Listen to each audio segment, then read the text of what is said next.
ऐसी कौन सी हमारे यहां एजुकेशन है जो स्कूल में नहीं दी जा सकती? और ऐसी कौन सा किताब है जो मदरसे में पढ़ाया जा सकता है, उसको मैं नहीं पढ़ सकता?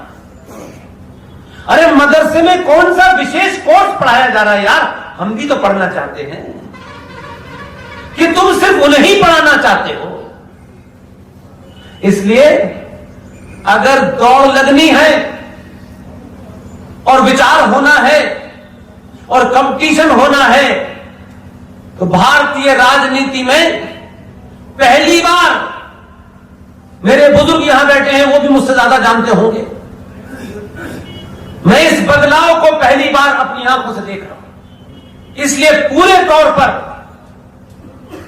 बहुत पॉजिटिव, कोई निराशा मेरे आसपास नहीं आ सकती। भारतीय राजनीति को जिन लोगों ने 20-25 साल में अपने सामने देखा है, हमारे पॉलिटिकल डिस्कोर्स में चुनाव के आसपास टिकट बंटवाने के टाइम में एक ही डिस्कोर्स चलता था, मुसलमान कितने हैं,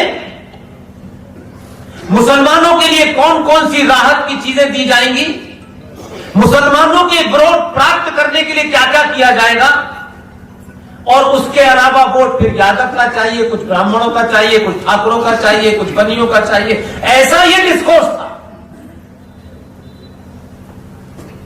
भारतीय राजनीति के इस मंथन के सेंटर में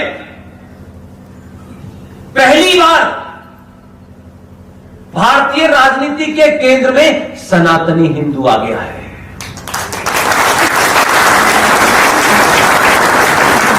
और आपने कुछ नहीं किया, कोई जंग नहीं लड़ी, आप सनातनी हुए, तो अब उनको लग रहा है कि अगर ये आ गए हैं तो आप बदलाव देखिए। जो लोग भगवान राम का सर्टिफिकेट मांग रहे थे, वो मंदिर मंदिर घूम रहे जनेऊ डाल के। ये सामूहिक दबाव है, मेरी बात मानिएगा। उनको पता चल गया कि जिनको हमारे बाप दादाओं ने गाली दी है, जिनके मकान लूटे हैं, जिनके खिलाफ नियम बना करके उनके आस्थाओं के केंद्र को छीन लिया है सरकार ने,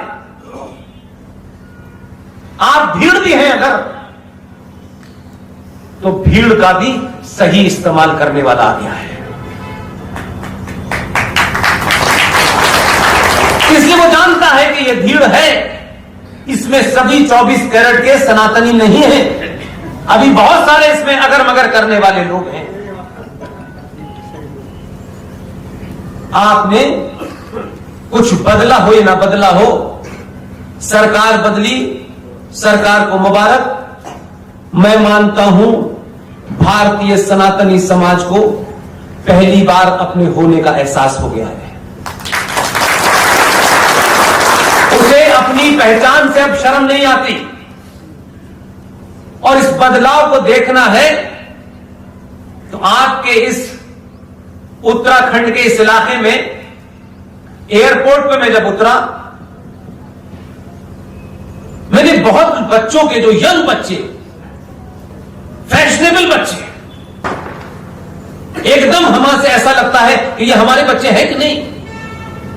मैंने आज उस बदलाव को दूसरे तरीके से देखा। इसलिए आज की पीढ़ी को, हम बुजुर्गों को उस बदलाव को अपने चश्मे से नहीं देखना चाहिए कि हम चुटिया को चुटिया जब ही मानेंगे जब उसमें एक गांठ लगी होगी और धोती पहने होगा। इसलिए चुटिया महत्वपूर्ण है कि चुटिया में गांठ लगना महत्वपूर्ण है। इसलिए आज का बच्चा लेटेस्ट फैशन के बाल कटवा रहा है, लेकिन उसके साथ में चुटिया भी रख रहा है। ये बात अगर आप कहते तो नहीं मानता। इस प्रोग्राम के आयोजक, इस राष्ट्रीय सनातन संस्कृति मंच के संस्थापक रूबिल पांड्याल से कहूं, जरा खड़े होइए, खड़े होइए। जुटिया कहां है? आधुनिक भारत का ये बच्चा है। सारे तंत्र मंत्र सारे इसके पास आज के दौर के हैं। ये पिज्जा भी खाता है और पाकिस्तान को गाली भी देता है। ये अपनी मां के पैर भी छूता है और अपने सनातनी हिंदू होने पे गर्व भी करता है। यह आज की लेटेस्ट फैशन भी करता है, लेकिन घर के संस्कारों को नहीं छोड़ता। यही सनातनी पैदा करना हमारा काम है।